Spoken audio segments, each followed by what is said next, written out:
Hi friends, എല്ലാവർക്കും one wheels YouTube ചാനലിലേക്ക് സ്വാഗതം. ഇന്ന് നമ്മൾ റിവ്യൂ ചെയ്യാൻ പോകുന്നത് ഒരു ടൂറിസ്റ്റ് ബസ്സാണ്. കണ്ണൂരുള്ള സ്പടികം ഹോളിഡേയ്സിൻ്റെ ഇരട്ടച്ചങ്ങനെയാണ് നമ്മളിന്ന് റിവ്യൂ ചെയ്യാൻ പോകുന്നത്.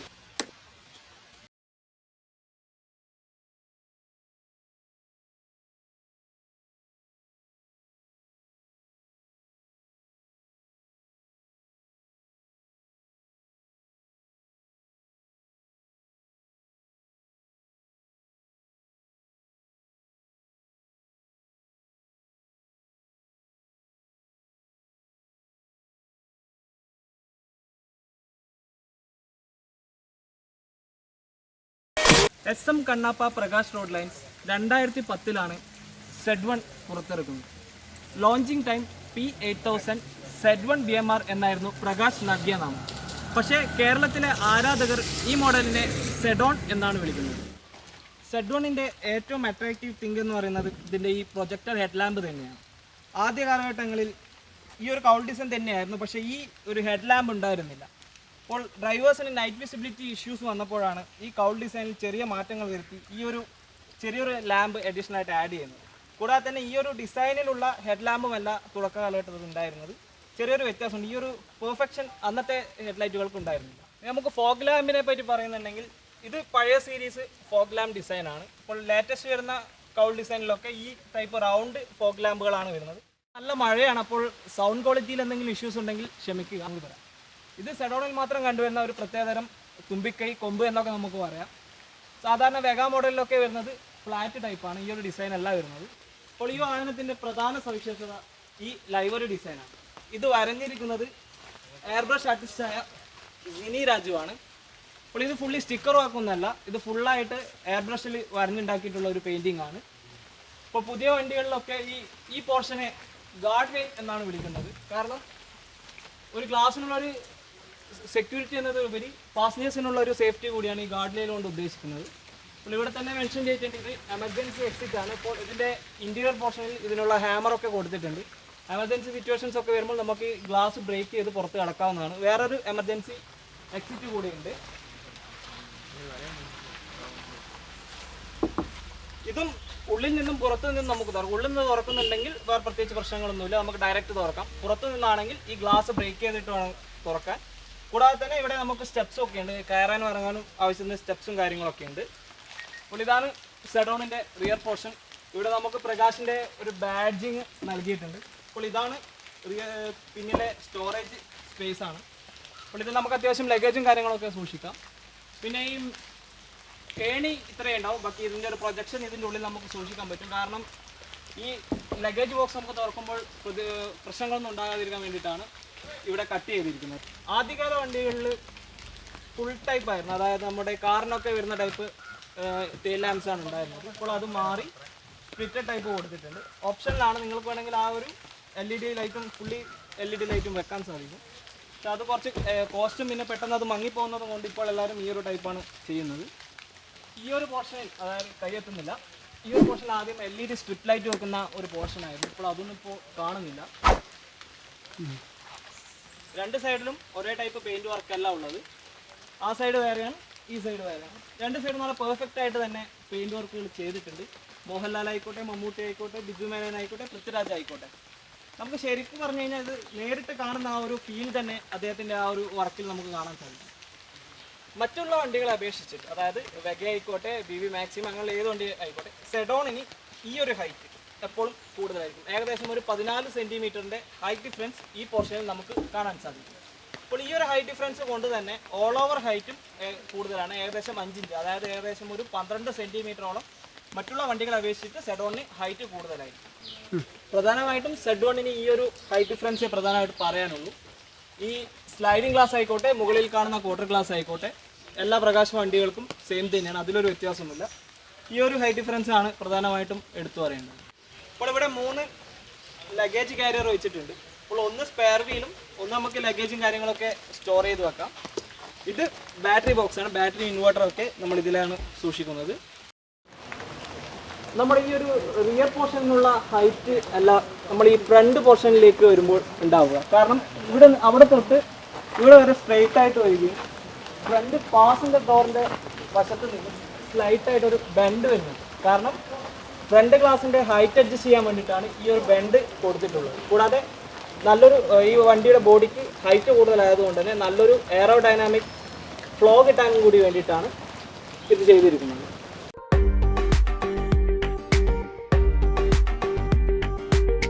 അപ്പോൾ പുറത്ത് നല്ല മഴയാണ്, അതുകൊണ്ടാണ് നമ്മൾ ക്യാബിൻ്റെ ഒരു പോർഷൻ എടുക്കാമെന്നായിട്ടാണ് ഇവിടെ വന്നത്. അപ്പോൾ ഇത് അശോക് ലാലിൻ്റെ വൈക്കിംഗ് 1810 എന്ന മോഡലാണ്. അപ്പോൾ സാധാരണ കണ്ടുവരുന്ന സ്റ്റിയറിംഗ് വീലിൽ നിന്നും മാറ്റം വന്നിട്ടുണ്ട്. ഇത് ലക്ഷുറ ടൈപ്പ് സ്റ്റിയറിംഗ് വീലാണ്. ഇൻസ്ട്രുമെന്റ് ക്ലസ്റ്ററിലൊന്നും കാര്യമായിട്ട് വ്യത്യാസങ്ങളൊന്നുമില്ല. പക്ഷേ പ്രകാശിൻ്റെ ഇന്റീരിയർ ഡിസൈനിൽ നിന്നും കുറച്ച് വുഡൻ പോർഷൻസ് ഒക്കെ ഇവിടെ അഡീഷണൽ ആയിട്ട് ആഡ് ചെയ്തിട്ടുണ്ട്. അത് വളരെ കാണാൻ നല്ല ഭംഗിയുണ്ട്. ഇതാണ് നമ്മുടെ എൻജിൻ ചാവി. നല്ല കിടുക്കാച്ചി കീച്ചനൊക്കെ കൊടുത്തിട്ടുണ്ട്. കൊള്ളാം. നമുക്കിതൊന്ന് സ്റ്റാർട്ട് ചെയ്ത് നോക്കാം.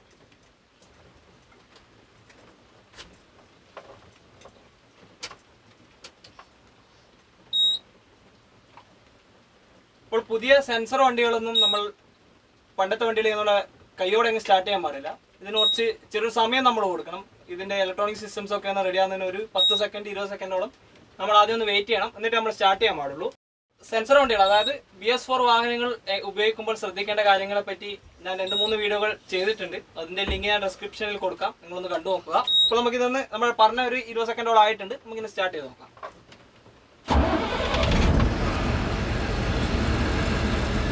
അപ്പോൾ ആ ലാലിൻ്റെ ഒരു എല്ലാവരുടെയും ഒരു ഇഷ്ട ശബ്ദമുണ്ട്, അതും കൂടി ഞാൻ കേൾപ്പിച്ചു തരാം. എല്ലാവർക്കും ഈ ലാലിൻ്റെ ഒരു ശബ്ദത്തിന്റെ ആരാധകരാണ്. ഒരു 90% ബസ് പ്രേമികളും. നമുക്കിതൊന്ന് ഓടിച്ചു നോക്കണം എന്നുണ്ട്. പക്ഷേ ഇന്ന് ഞായറാഴ്ചയാണ്, കർഫ്യൂ ആണ്. അപ്പോൾ പുറത്ത് ഓടിച്ച് പോകാനൊന്നും പറ്റുന്നില്ല. അതുകൊണ്ടാണ് ഡ്രൈവ് ചെയ്യാത്തത്. ജോലി തിരക്കുകൾ കാരണം മറ്റുള്ള ദിവസങ്ങളിൽ ഞങ്ങൾക്ക് ഇത് ചെയ്യാൻ പറ്റുന്നില്ല. അതുകൊണ്ടാണ് നമ്മുടെ ഈ സൺഡേ ചൂസ് ചെയ്തത്. പക്ഷേ ഈ സൺഡേ ഒരു പ്രശ്നം വന്നത് നമുക്കിത് ഓടിച്ചു നോക്കാൻ പറ്റുന്നില്ല. പിന്നെ ഒരു ചാൻസ് കിട്ടുകയാണെങ്കിൽ ഈ വണ്ടി ഒന്ന് ഓടിച്ചിട്ടുള്ള ഒരു വീഡിയോ കൂടി ഞങ്ങൾ ചെയ്യുന്നതായിരിക്കും. അപ്പോൾ നമ്മൾ ക്യാബിനിലെ കാര്യങ്ങളൊക്കെ കണ്ടു. ഇനി നമുക്ക് വണ്ടിയുടെ ഇന്റീരിയർ പോർഷനിലേക്ക് കടക്കാം. അപ്പോൾ നമ്മൾക്ക് ഇതുവഴി കയറണം. ഇതിലൂടെ പോകാൻ വേറെ പോർഷൻസ് ഒന്നുമില്ല. നമുക്ക് ഇതിലൂടെ തന്നെ ഇറങ്ങി തന്നെ പോകണം. അതിഥി ദേവോ ഭവ, അതായത് ഈ വാഹനത്തിൽ വരുന്ന എല്ലാവരെയും അവർ ബഹുമാനിക്കുന്നു എന്നതിൻ്റെ ഒരു സൂചകമായിട്ടാണ് അതിഥി ദേവോ ഭവ എന്ന് എഴുതിയിട്ടുള്ളൂ. ഒരുപാട് വണ്ടികളൊന്നും ഞാൻ കണ്ടിട്ടില്ല. വളരെ ചുരുക്കം ചില വണ്ടികളിലെ ഞാൻ ഈ ഒരു ബാഡ്ജിങ് കണ്ടിട്ടുള്ളൂ. അത് വളരെ ഒരു കസ്റ്റമേഴ്സിനോടുള്ള ഒരു റെസ്പെക്റ്റാണ് ഞാൻ ഇതിലൂടെ കാണുന്നത്.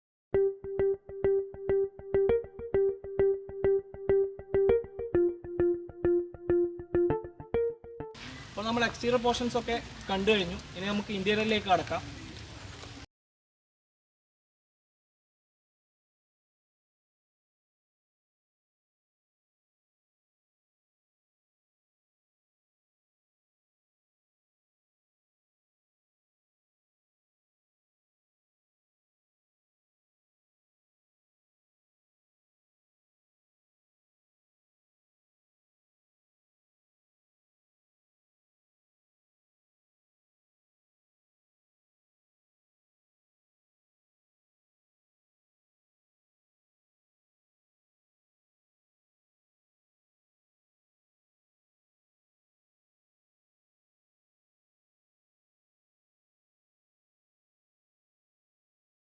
മനോഹരമായ ലൈറ്റ് വർക്ക്സ് ചെയ്തിരിക്കുന്നത് സുമിത് ക്രിയേഷൻസ് ആണ്. അപ്പോൾ സുമിത് ക്രിയേഷൻസിനെ നിങ്ങൾക്ക് പ്രത്യേകിച്ച് പരിചയപ്പെടുത്തേണ്ട ആവശ്യമുണ്ടെന്ന് തോന്നുന്നില്ല. സോഷ്യൽ മീഡിയാസിൽ ഒരുപാട് സുമിത്തിൻ്റെ വർക്കുകൾ നിങ്ങൾ കണ്ടിട്ടുണ്ടാവും. വളരെ അതിഗംഭീരമായിട്ട് തന്നെ ലൈറ്റ് വർക്ക്സ് ഒക്കെ ഇതിൽ ചെയ്തിട്ടുണ്ട്, ഒന്നും പറയാനില്ല. അപ്പോൾ ഇതിൻ്റെ ഓഡിയോ സിസ്റ്റം കംപ്ലീറ്റ്ലി ചെയ്തിട്ടുള്ളത് ഫിയോണിക്സ് സൗണ്ട് ബ്ലാസ്റ്റേഴ്സ് ആണ്. അവരെയും ഞാൻ പ്രത്യേകിച്ച് പരിചയപ്പെടുത്തേണ്ട. വർഷങ്ങളായിട്ട് ഈ ഒരു മേഖലയിൽ പ്രവർത്തിച്ചു വരുന്ന ഒരാളാണ്. നല്ല ഗംഭീര സൗണ്ട് സിസ്റ്റം തന്നെയാണ് ഈ വാഹനത്തിലുള്ളത്. നിങ്ങൾക്ക് അതിൻ്റെ ഒരു ഡെമോ കൂടി ഞാൻ കാണിച്ചു തരാം. എല്ലാ പ്രകാശ് മോഡലുകളിലും TV ഫിക്സ് ചെയ്യുന്ന ഒരു പോർഷൻ ഇത് തന്നെയാണ്. അപ്പോൾ 43 ഇഞ്ച് നല്ല HD ക്ലാരിറ്റി ഉള്ള ഒരു TV തന്നെയാണ് ഇവർ ഉൾപ്പെടുത്തിയിട്ടുള്ളത്.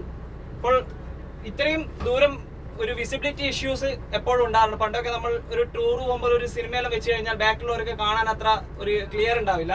ആ ഒരു പ്രശ്നം പരിഹരിക്കാനായിട്ട് ഒരു സെക്കൻഡറി TV കൂടി ഇവിടെ കൊടുത്തിട്ടുണ്ട്. കാരണം ബാക്കിൽ അത്യാവശ്യം പിന്നിലോട്ട് ഇരിക്കുന്നവർക്കും കൂടി നല്ല രീതിയിൽ കാണാൻ വേണ്ടിയിട്ട് അഡീഷണൽ ആയിട്ട് ഒരു TV കൊടുത്തിട്ടുണ്ട്. ഉപയോഗം കഴിഞ്ഞതിന് ശേഷം ഇത് നമുക്ക് ഫോൾഡ് ചെയ്ത് വെക്കാം. കണ്ടല്ലോ.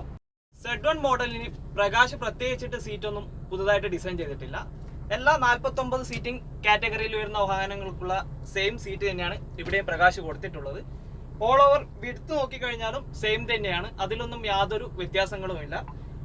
മറ്റുള്ള ഏത് 49 സീറ്റിനെയൊക്കെ വെച്ച് കമ്പയർ ചെയ്യുമ്പോഴും പ്രകാശിന്റെ ഈ ഒരു വിഡ്ത്ത് എപ്പോഴും ഇന്റീരിയർ വിഡ്ത്ത് എപ്പോഴും സെയിം തന്നെയായിരിക്കും. കൂടാതെ നമ്മുടെ ഈ നടന്നു വരുന്ന ഈ ഗാങ് വേയും ഓൾമോസ്റ്റ് വിഡ്ത്ത് സെയിം തന്നെയാണ്. അപ്പോൾ നമുക്ക് ഇതിലുള്ള പ്രധാന വ്യത്യാസം സെഡാണിനെ മാറ്റിയിരുത്തുന്നത് ഹൈറ്റ് ഡിഫറൻസ് ആണ്. അപ്പോൾ നിങ്ങൾക്ക് ഇതിൽ എവിടെയാണ് ഡിഫറൻസ് എന്ന് അറിയണമെങ്കിൽ നിങ്ങൾ ഈ ഒരു ഗാങ് വേയുടെ ഈ ഒരു പ്രൊജക്ഷൻ പൊസിഷൻ ആണ് നോക്കേണ്ടത്. ഇവിടെ 6 സെന്റിമീറ്റർ നോർമൽ ടിപ്പിക്കൽ ഒരു വെഗ മോഡലിനേക്കാളും ഒരു 6 സെന്റിമീറ്റർ ഹൈറ്റ് ഡിഫറൻസ് ഇതിൽ നമുക്ക് കാണാൻ സാധിക്കും. ഇത് എന്തുകൊണ്ടാണ് കൊടുത്തിരിക്കുന്നത് എന്ന് ചോദിച്ചു കഴിഞ്ഞാൽ സൈഡ് ഷീറ്റിന് മറ്റുള്ള മോഡലുകളെക്കാളും ഹൈറ്റ് കൂടുതലാണ്. അപ്പോൾ സൈഡ് ഷീറ്റിന്റെ അളവ് കൂടുന്നതിനനുസരിച്ചിട്ട് പാസഞ്ചറുടെ സീറ്റിംഗ് പൊസിഷൻ അറേഞ്ച് ചെയ്യുന്നതിന് വേണ്ടിയിട്ടാണ് ഈ ഒരു ഹൈറ്റ് ഡിഫറൻസ് പ്രകാശ് ഇതിൽ കൊടുത്തിരിക്കുന്നത്.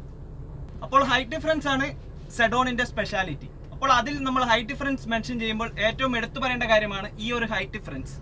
സാധാരണ നമ്മളൊരു 49 സീറ്റ് വെഗയിൽ ഇരിക്കുമ്പോൾ നമ്മുടെ ഈ ഒരു ഹൈറ്റ് ഡിഫറൻസ്, അതായത് ഹാഡ് ട്രാക്കിൽ നിന്ന് നമ്മുടെ തലയുമായുള്ള ഡിസ്റ്റൻസ് വളരെ കുറവായിരിക്കും. ഇതിൽ നമുക്ക് ഏകദേശം ഈ ഒരു ഡിസ്റ്റൻസ് നമുക്ക് ലഭിക്കുന്നു. കാരണം ഇതിൽ കുറച്ച് എക്സ്ട്രാ വർക്കുകളൊക്കെ ചെയ്തിട്ടുണ്ട്, അതുകൊണ്ടാണ് കുറച്ച് താണിരിക്കുന്നത്. പ്രകാശിൽ നിന്ന് വരുന്ന ഇൻബിൽഡ് ഹാഡ് ട്രാക്ക് ആണെങ്കിൽ നമുക്ക് നല്ലൊരു ഹൈറ്റ് ഡിഫറൻസ് ഇവിടെ ഫീൽ ചെയ്യും. നിങ്ങൾക്കും ഒരു സെഡോൺ സ്വന്തമാക്കാൻ ആഗ്രഹമുണ്ടെങ്കിൽ ഇതിന് വരുന്ന ചിലവുകൾ നിങ്ങൾ ആദ്യം അറിയണം. ഒരു സെഡോൺ ബോഡി നിങ്ങൾ പ്രകാശിൽ നിന്നും ചെയ്യിക്കുന്നുണ്ടെങ്കിൽ ഏകദേശം ഒരു 18 ലക്ഷം രൂപ ബോഡി ബിൽഡിങ്ങിനായിട്ട് വരും. പിന്നെ ചേസിന്റെ റേറ്റ് ഇപ്പോൾ BS4 നിലവിൽ ലഭ്യമല്ല, BS6 ആണ്. അപ്പോൾ ആരും അതിന്റെ പ്രൈസ് പ്രത്യേകിച്ചൊന്നും പുറത്തു വിട്ടില്ല. എങ്ങനെയായാലും ഒരു 23 ലക്ഷത്തിന് മുകളിലോട്ടാണ് പ്രൈസ് റേഞ്ച് വരിക. അപ്പോൾ എല്ലാവർക്കും റെഡി ക്യാഷ് ആയിട്ടൊന്നും ബസ് പുറത്തിറക്കാൻ പറ്റില്ല. അപ്പോൾ നമുക്കുള്ള ഓപ്ഷൻ എന്താണ്? ലോൺ ചെയ്യണം. ചേസിന് എങ്ങനെയായാലും 100% ലോൺ ലഭിക്കും. പിന്നെയുള്ളത് ബോഡി ബിൽഡിങ്ങിന്റെ കോസ്റ്റ് ആണ്. ബോഡി ബിൽഡിങ്ങിന് നല്ലൊരു കസ്റ്റമർ ആണെങ്കിൽ അറൌണ്ട് 60% ബാങ്കിൽ നിന്ന് ലോൺ കിട്ടും. നിങ്ങൾ ഒരു പുതിയ എൻട്രി ആണെങ്കിൽ ഒരു 50%ഓളം നിങ്ങൾക്ക് ബോഡി ബിൽഡിങ്ങിനായിട്ട് ബാങ്ക് ഗ്രാന്റ് ചെയ്ത് തരും. അപ്പോൾ ഇതിനൊരു ഇൻട്രസ്റ്റ് റേറ്റ് എന്ന് പറയുന്നത് 10 മുതൽ 14% വരെയാണ് ഇൻട്രസ്റ്റ് റേറ്റ് പൊതുവെ വരുന്നത്. നിങ്ങൾ നല്ല ഫ്ലീറ്റ് കസ്റ്റമർ ആണെങ്കിൽ 10ൽ താഴെയും നിങ്ങൾക്ക് ലഭിക്കും. അപ്പോൾ നമുക്കിനി ഇന്റീരിയർ വർക്കിനെ പറ്റി പറയാം. അപ്പോൾ ഇന്റീരിയർ വർക്കിന് സ്പെഷ്യലായിട്ട് വലിയ ചാർജസ് ഒന്നും നമുക്ക് വേണ്ടിയില്ല. കാരണം പ്രകാശ് ഓൾറെഡി ഒരു ക്ലോത്ത് വെച്ചിട്ടാണ്, ഈ ടൈപ്പ് ക്ലോത്ത് വെച്ചിട്ടാണ് ഇന്റീരിയർ ഡിസൈൻ ചെയ്ത് തരുന്നത്.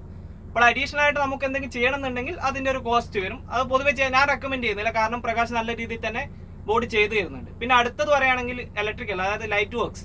അപ്പോൾ ലൈറ്റ് വർക്ക്സ് ഓൾറെഡി ഒരു നോർമൽ ലൈറ്റിംഗ് സിസ്റ്റം ഒക്കെ ഉണ്ടാവും. നമുക്ക് അഡീഷണൽ ആയിട്ട് എന്തെങ്കിലും ചെയ്യണമെന്നുണ്ടെങ്കിൽ ഒരു 30-40,000 രൂപയുടെ ചിലവ് പ്രകാശിൽ സാധനം വാങ്ങിച്ചു കൊടുത്തു കഴിഞ്ഞാൽ അവർ ഒരു 30 മുതൽ 40,000 രൂപയ്ക്കുള്ളിൽ അത് ഫിറ്റ് ചെയ്ത് തരും. അതായത് നമ്മുടെ അതിന്റെ പർച്ചേസിങ്ങും ഫിറ്റിംഗ് ചാർജും കൂടിയിട്ടാണ് ഞാൻ ഒരു 40,000 രൂപ പറഞ്ഞത്. പിന്നെ അത് അപ്പോൾ സൗണ്ട് സിസ്റ്റം. അപ്പോൾ സൗണ്ട് സിസ്റ്റത്തിന് ഇപ്പോൾ മോട്ടോർ വെഹിക്കിൾ റൂള് പ്രകാരം 6 സ്പീക്കേഴ്സ് വരെ പെർമിഷൻ ഉള്ളൂ. അപ്പോൾ അങ്ങനെ ഒരു നിയമപ്രകാരം നിങ്ങൾക്ക് ചെയ്യണമെങ്കിൽ ഏകദേശം ഒരു 1.5 ലക്ഷം രൂപ ഉണ്ടെങ്കിൽ നല്ലൊരു സൗണ്ട് സിസ്റ്റം നിങ്ങൾക്ക് ചെയ്യാൻ സാധിക്കും. അടുത്തത് AC. അപ്പോൾ പണ്ടത്തെ പോലെ സൈഡ് എഞ്ചിനൊന്നും വെച്ചിട്ട് ഇപ്പോൾ AC ചെയ്യേണ്ട ആവശ്യമില്ല. എല്ലാ വേരിയന്റുകളും എഞ്ചിൻ ഡ്രൈവൺ AC ആയിട്ട് തന്നെയാണ് വരുന്നത്. അപ്പോൾ നിങ്ങൾക്ക് ഇഷ്ടമുള്ള സ്ഥലങ്ങളിൽ AC ഫിറ്റ് ചെയ്യാം. പക്ഷേ കേരളത്തിൽ ഏറ്റവും കൂടുതൽ AC ഫിറ്റ് ചെയ്യുന്നത് ജിങ്കിയിലാണ്. അപ്പോൾ ജിങ്കിയിൽ നിന്ന് നിങ്ങൾക്കൊരു AC ഫിറ്റ് ചെയ്യണമെന്നുണ്ടെങ്കിൽ 4 മുതൽ 5 ലക്ഷം രൂപ വരെയാണ് അവരുടെ ഒരു എസ്റ്റിമേഷൻ എന്ന് പറഞ്ഞാൽ, അല്ലെങ്കിൽ ഒരു കോസ്റ്റ് തന്നെ പറയാം. ഒരു 4 മുതൽ 5 ലക്ഷം രൂപ വരെയാണ് ചാർജ് വരുന്നത്. അപ്പോൾ ഒരു പുതിയ വണ്ടി ഇറക്കുമ്പോൾ ഇത്രയും കാര്യങ്ങളാണ് നമുക്ക് കോസ്റ്റ് വൈസ് വരുന്നത്. അതിൽ പെയിന്റിങ്ങും മറ്റു കാര്യങ്ങളൊക്കെ നിങ്ങളുടെ ഓപ്ഷൻ അനുസരിച്ചിട്ട് നിങ്ങൾക്ക് ചെയ്യാം. അത് പ്രത്യേകിച്ച് പറയുന്നല്ലോ. ഒരു നോർമൽ പെയിന്റിന് 35,000 മുതൽ 40,000 രൂപ വരെ ചിലവ് വരും. അതിൽ കൂടുതലായിട്ട് ഗ്രാഫിക്സ് വർക്ക് ഒക്കെ ചെയ്യുന്നുണ്ടെങ്കിൽ അത് 1 ലക്ഷത്തിന് മേപ്പോട്ടൊക്കെ പോകും. അത് നിങ്ങളുടെ ചോയ്സ് ആണ്. അപ്പോൾ ഇത് 49 സീറ്റാണ്. അപ്പോൾ ഈ 49 സീറ്റിന്റെ ക്വാർട്ടർലി ടാക്സ്, അതായത് 3 മാസത്തിൽ ഒരിക്കൽ കേരള ഗവൺമെന്റിന് നമ്മൾ അടയ്ക്കേണ്ട ടാക്സ് എന്ന് പറയുന്നത് 37,000 രൂപയോളം അടുത്ത് വരും. 36 സംതിങ് ആണ്. നിങ്ങളൊരു 37,000 രൂപ കൂട്ടിക്കോളൂ. കൂടാതെ ഒരു 5,000 രൂപയുടെ ക്ഷേമനിധിയും അടയ്ക്കേണ്ടി വരും.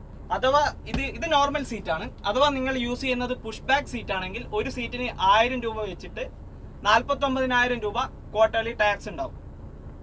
ഇത് നിങ്ങൾ കർണാടകയിലേക്ക് പോവുകയാണെങ്കിൽ ഏകദേശം 17,000 രൂപയോളമാണ് ഇതിന്റെ സിംഗിൾ ടാക്സ്. അതായത് നോൺ പുഷ് ബാക്ക് സീറ്റ്, അതായത് നോർമൽ സീറ്റ് ആണെങ്കിൽ 17,000 രൂപയാണ് കർണാടക സിംഗിൾ ടാക്സ്. കാരണം 5,334 വീൽ ബേസ് 49 സീറ്റ് കപ്പാസിറ്റി ഉള്ള വണ്ടികൾക്ക് കർണാടകയിൽ സിംഗിൾ ടാക്സ് ആണ്. ഇപ്പോൾ ഒരു സെഡോൺ റിവ്യൂ ചെയ്യണമെന്ന് ഞാൻ മനസ്സിൽ വിചാരിച്ചപ്പോൾ എൻ്റെ മനസ്സിൽ ആദ്യം ഓർമ്മ വന്നത് ഇരട്ടച്ചങ്ങൻ തന്നെയാണ്. കാരണം കണ്ണൂരിൽ ആദ്യമായിട്ട് സെഡോണിനൊരു തരംഗം സൃഷ്ടിച്ചത് സ്പടികം ഹോളിഡേയ്സിൻ്റെ ഈ ഇരട്ടച്ചങ്ങനാണ്. അതുകൊണ്ട് തന്നെ ഞാൻ ഇവർ ആദ്യമായിട്ട് സമീപിച്ചപ്പോൾ തന്നെ ഇവർ എല്ലാ തരത്തിലുള്ള സഹായ സഹകരണങ്ങളാണ് എനിക്ക് തന്നത്.